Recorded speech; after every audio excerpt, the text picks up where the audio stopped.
O Grande Conflito. Capítulo 3. Como começaram as trevas morais.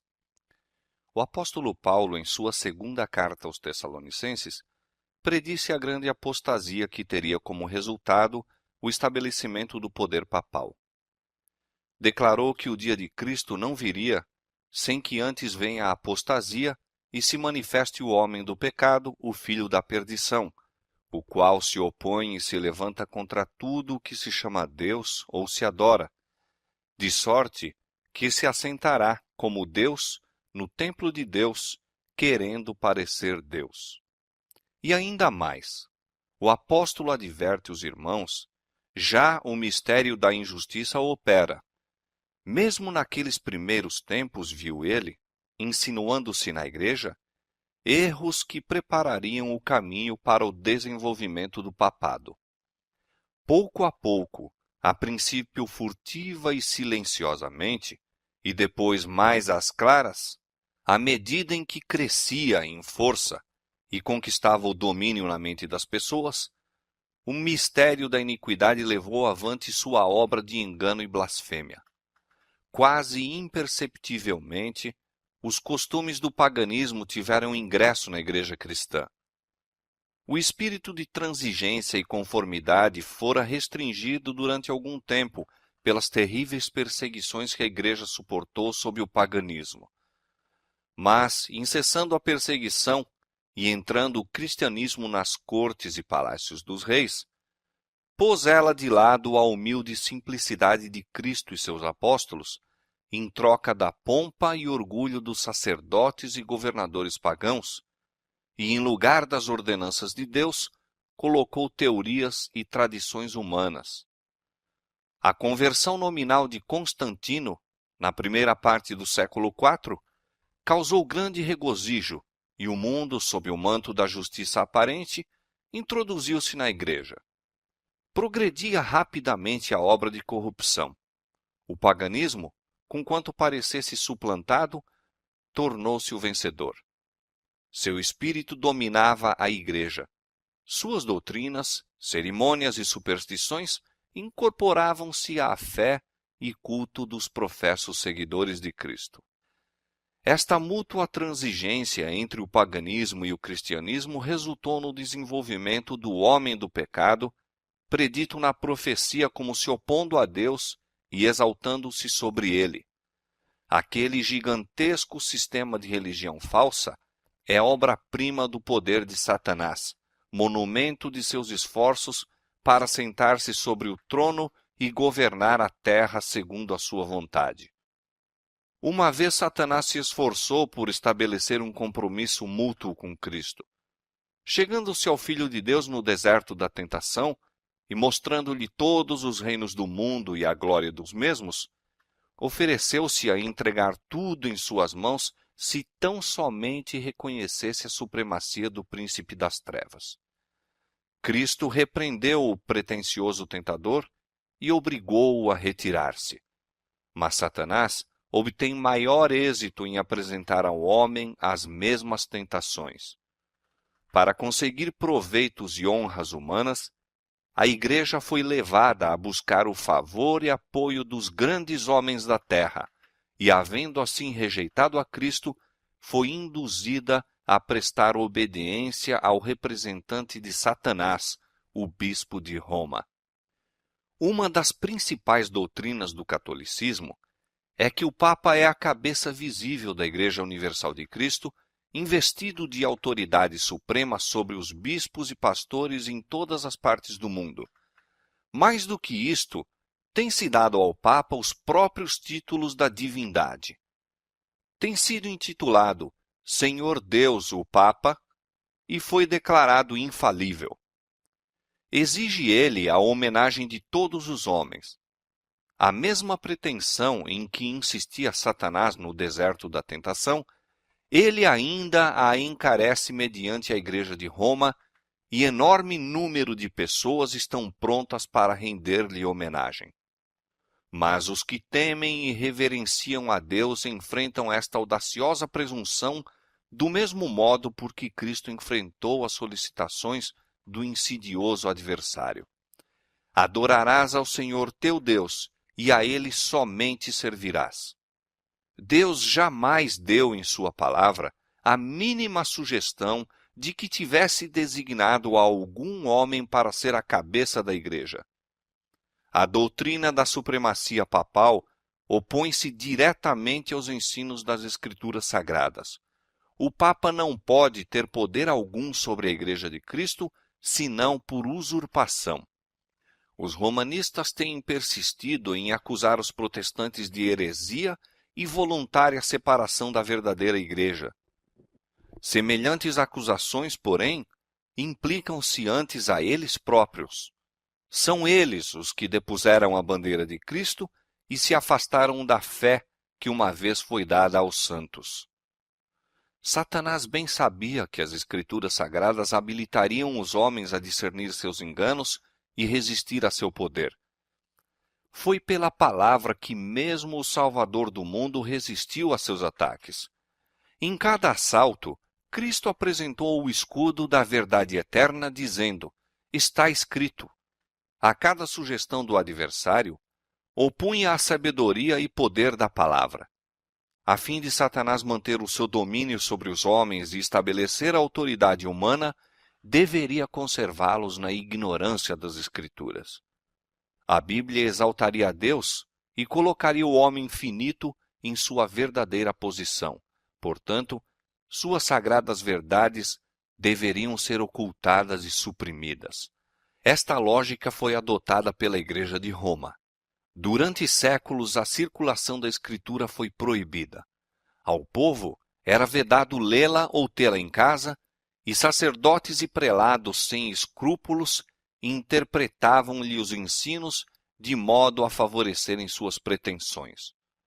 Assim, o chefe da igreja veio a ser quase universalmente reconhecido como o vigário de Deus na terra, dotado de autoridade sobre a igreja e o Estado. Suprimido o revelador erro, agiu Satanás à vontade. A profecia declarara que o papado havia de cuidar em mudar os tempos e a lei. Daniel 7:25. Para cumprir esta obra não foi vagaroso. A fim de proporcionar aos conversos do paganismo uma substituição à adoração de ídolos e promover assim sua aceitação nominal do cristianismo, foi gradualmente introduzida no culto cristão a adoração das imagens e relíquias. O decreto de um concílio geral estabeleceu, por fim, este sistema de idolatria. Para completar a obra sacrílega, Roma pretendeu eliminar da lei de Deus o segundo mandamento, que proíbe o culto das imagens, e dividir o 10º mandamento a fim de conservar o número deles.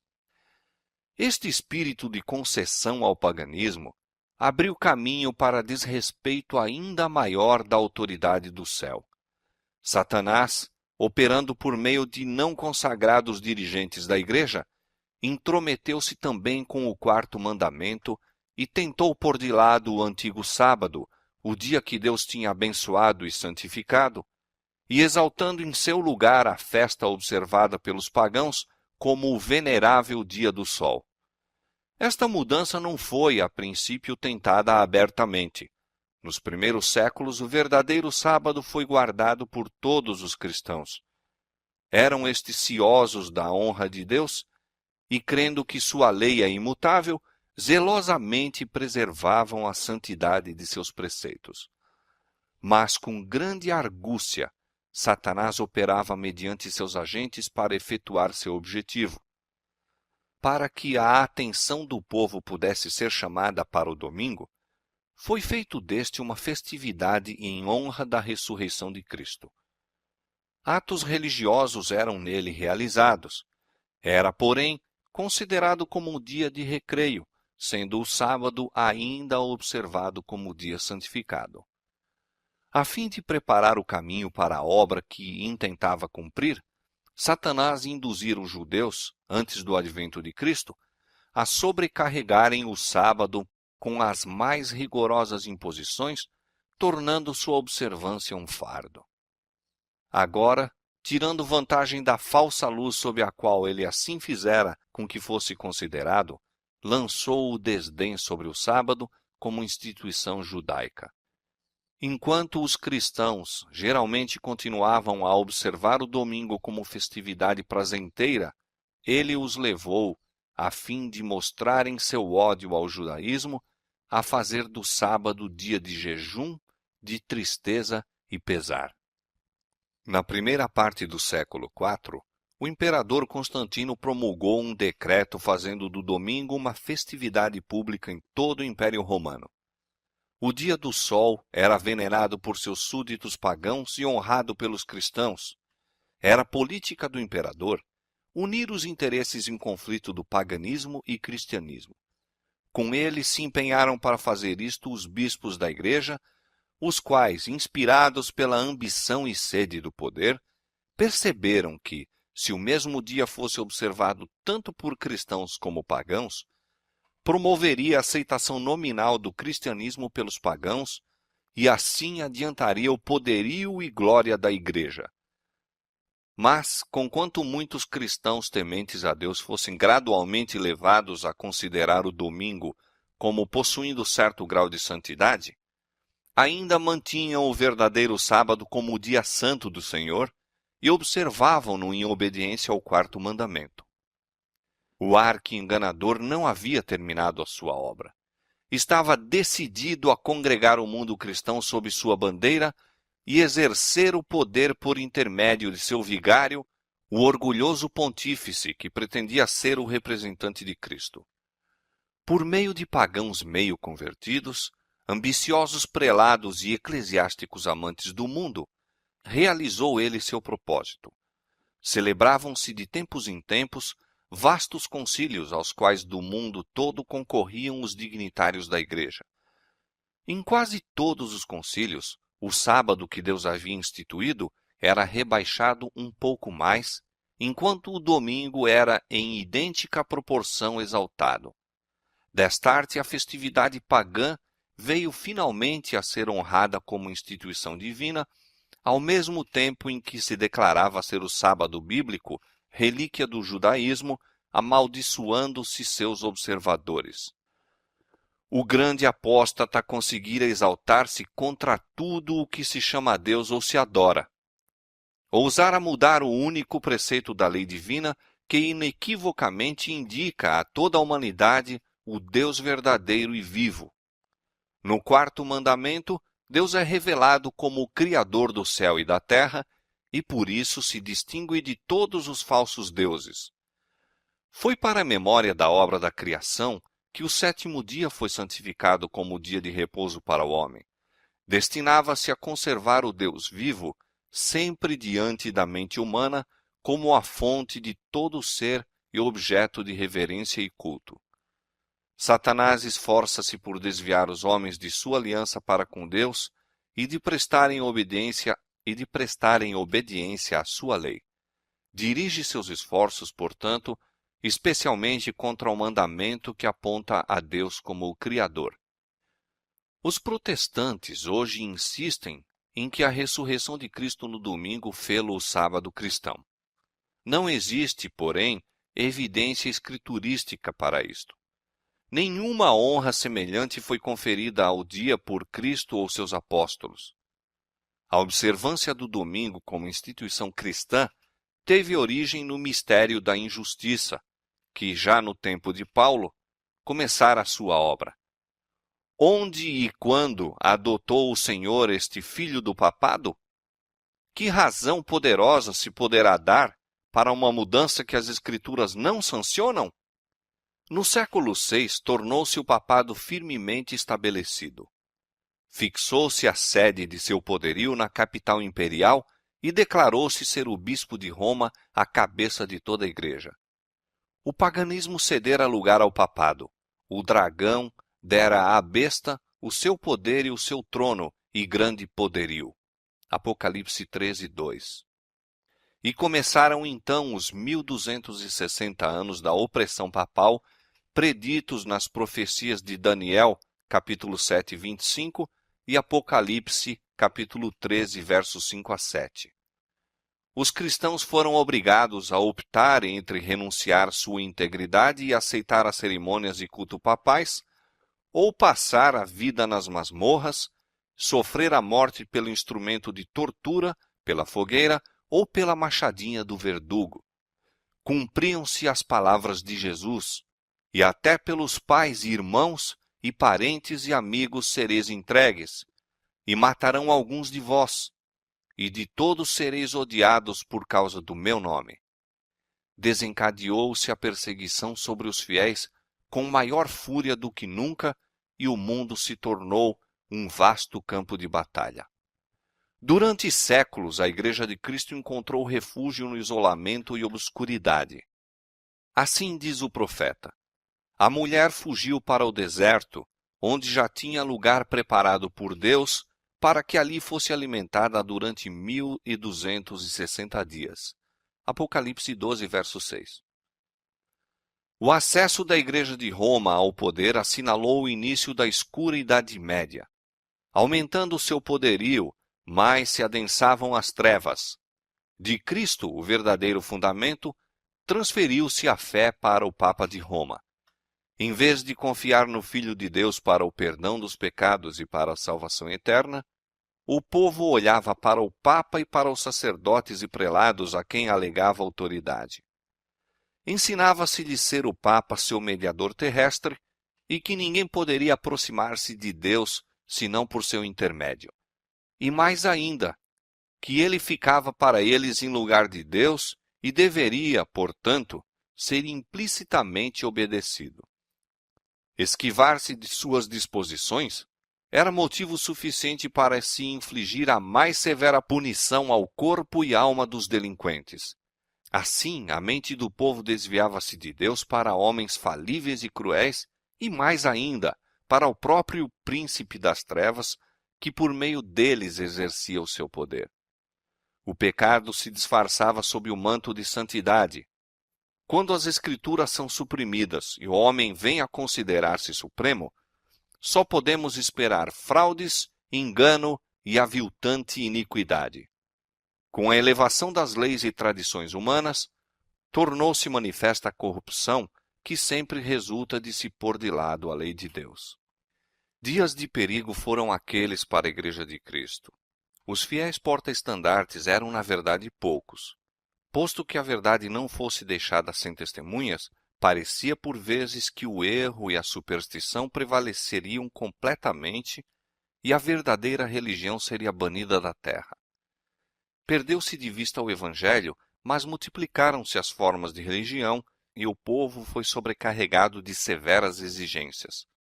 Ensinava-se-lhes não somente a considerar o Papa como seu mediador, mas a confiar em suas próprias obras para expiação do pecado. Longas peregrinações, atos de penitência, adoração de relíquias, ereção de igrejas, relicários e altares, bem como o pagamento de grandes somas à Igreja, tudo isto e muitos atos semelhantes eram ordenados para aplacar a ira de Deus ou assegurar o seu favor, como se Deus fosse idêntico aos homens, encolerizando-se por ninharias ou apaziguando-se com donativos ou atos de penitência.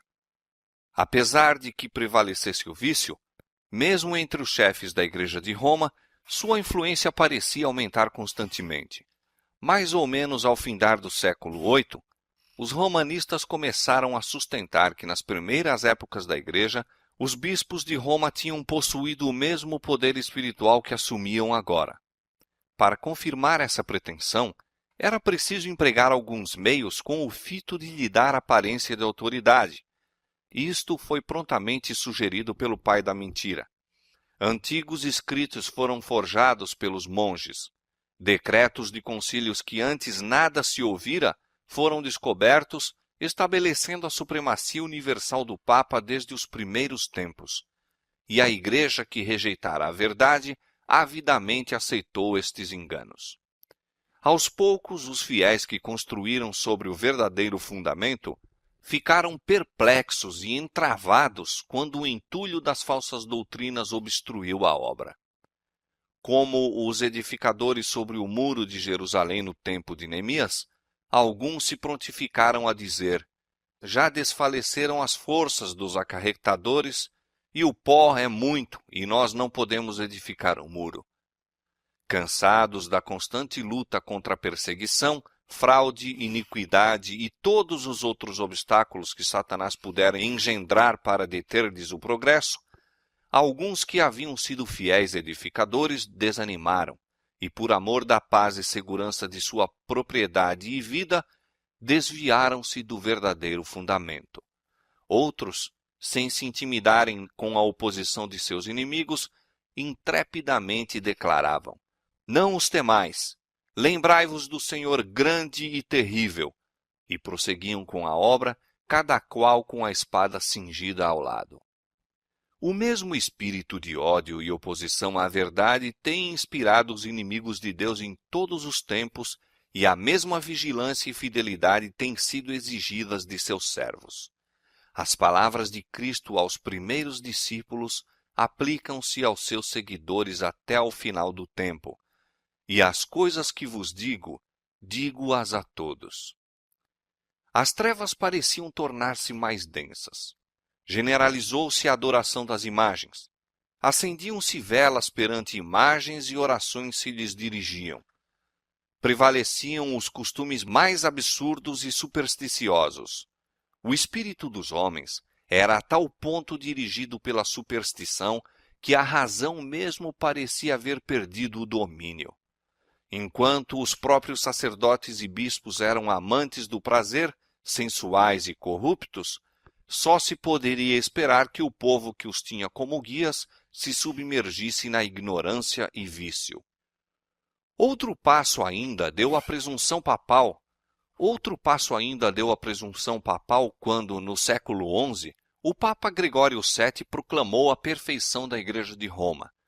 Entre as proposições por ele apresentadas, uma havia declarando que a Igreja nunca tinha errado, nem jamais erraria, segundo as Escrituras. Mas as provas escriturísticas não acompanhavam a afirmação. O altivo pontífice também pretendia o poder de depor imperadores, e declarou que sentença alguma que pronunciasse poderia ser revogada por quem quer que fosse, mas era prerrogativa sua revogar as decisões de todos os outros. Uma flagrante ilustração do caráter tirânico do Papa Gregório VII se nos apresenta no modo por que tratou o imperador alemão Henrique IV. Por haver intentado desprezar a autoridade do Papa, declarou-o este excomungado e destronado. Aterrorizado pela deserção e ameaças de seus próprios príncipes, que por mandado do Papa eram incentivados na rebelião contra ele, Henrique pressentiu a necessidade de fazer as pazes com Roma. Em companhia da esposa e de um servo fiel, atravessou os Alpes em pleno inverno, a fim de humilhar-se perante o Papa. Chegando ao castelo para onde Gregório se retirara, foi conduzido, sem seus guardas, a um pátio externo e ali, no rigoroso frio do inverno, com a cabeça descoberta, descalço e miseravelmente vestido, esperou a permissão do Papa a fim de ir à sua presença. O pontífice não se dignou de conceder-lhe perdão, senão depois de haver ele permanecido 3 dias jejuando e fazendo confissão. Isso mesmo, apenas com a condição de que o imperador esperasse a sanção do Papa antes de reassumir as insígnias ou exercer o poder da realeza.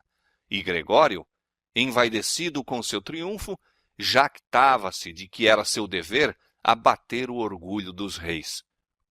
Quão notável é o contraste entre o orgulho deste altivo pontífice e a mansidão e suavidade de Cristo, que representa a si mesmo à porta do coração a rogar que seja lhe admitido, a fim de poder entrar para levar perdão e paz, e que ensinou a seus discípulos: qualquer que entre vós quiser ser o primeiro, seja vosso servo. Os séculos que se seguiram testemunharam aumento constante de erros nas doutrinas emanadas de Roma. Mesmo antes do estabelecimento do papado, os ensinos dos filósofos pagãos haviam recebido atenção e exercido influência na Igreja. Muitos que se diziam conversos ainda se apegavam aos dogmas de sua filosofia pagã e não somente continuaram no estudo desta, mas encareciam-no a outros como o meio de estenderem sua influência entre os pagãos. Erros graves foram assim introduzidos na fé cristã.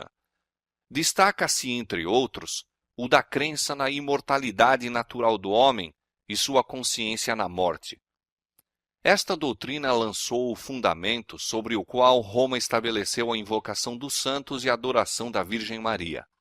Disto também proveio a heresia do tormento eterno para os que morrem impenitentes, a qual logo de início se incorporara à fé papal.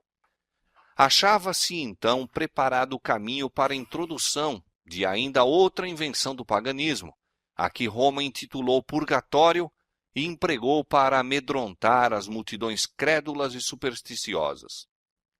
Com esta heresia, afirma-se a existência de um lugar de tormento no qual as almas dos que não merecem condenação eterna devem sofrer castigo por seus pecados e do qual, quando libertas da impureza, são admitidas no céu. Ainda uma outra invencionice era necessária para habilitar Roma a aproveitar-se dos temores e vícios de seus adeptos. Esta foi suprida pela doutrina das indulgências. Completa remissão dos pecados, passados, presentes e futuros, e livramento de todas as dores e penas em que os pecados importam, eram prometidos a todos os que se alistassem nas guerras do pontífice para estender seu domínio temporal, castigar seus inimigos e exterminar os que ousassem negar-lhe a supremacia espiritual. Ensinava-se também ao povo que, pelo pagamento de dinheiro à igreja, poderia livrar-se do pecado e igualmente libertar as almas de seus amigos falecidos que tivessem condenados às chamas atormentadoras. Por esses meios, Roma abarrotou os cofres e sustentou a magnificência, o luxo e os vícios dos pretensos representantes daquele que não tinha onde reclinar a cabeça. A ordenança escriturística na ceia do Senhor fora suplantada pelo idolátrico sacrifício da missa. Sacerdotes papais pretendiam, mediante esse disfarce destituído de sentido, converter o simples pão e vinho no verdadeiro corpo e sangue de Cristo. Com blasfema presunção pretendiam abertamente o poder de criar em Deus, o Criador de todas as coisas. Aos cristãos exigia-se, sob pena de morte, confessar sua fé nesta heresia horrível que insulta ao céu.